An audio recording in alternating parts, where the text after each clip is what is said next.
انسان کو نیند کیسے آتی ہے؟ دنیا میں کروڑوں لوگ نیند کو بہت معمولی سمجھ کر نظر انداز کر دیتے ہیں، حالانکہ ان کا جسم خود بھی نیند کے لیے کام کرتا ہے۔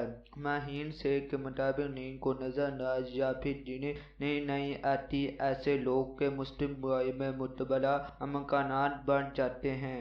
ماہرین کا کہنا ہے کہ کئی مواقع پر لوگ خود نہیں سوتے جب کچھ لوگوں کو نیند نہیں آتی یا پھر سونے مشکلات کا سامنا کرنا پڑتا ہے۔ ماہرین صحت کے مطابق نیند کے مسائل کی ہونے کی اہم وجہ میلاٹونین ہو سکتی ہے۔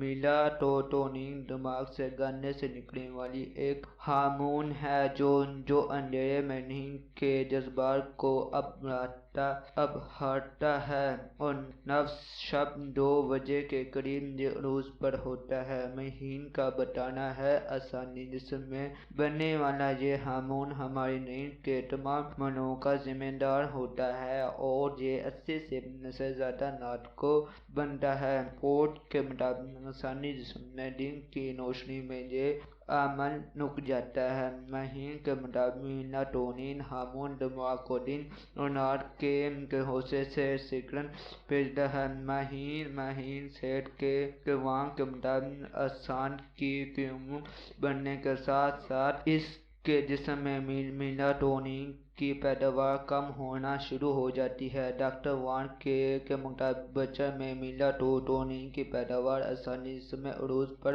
ہوتی ہے جو عمر بڑھنے کے ساتھ ساتھ کم ہوتی جاتی ہے اور 23 سال کے بعد انسانی جسم میں یہ عادت سے بھی کم تعداد میں پیدا ہوتا ہے۔ انہوں نے کہا اس کے باعث کئی لوگ 23 سال کی عمر کے بعد زیادہ دیر تک نہیں سوتے۔ ڈاکٹر وانگ کا کہنا ہے نیند کی کمی کا شکار افراد پستے، انڈے اور مچھلی کھا سکتے ہیں کیونکہ اس میں میلاٹونین ہوتا ہے۔ جب اس حوالے سے دوائیاں بھی لی جا سکتی ہیں۔ Thanks for watching. If you like our videos then please like and share with other peoples. Please subscribe to my channel Mastoraan TV for more good videos.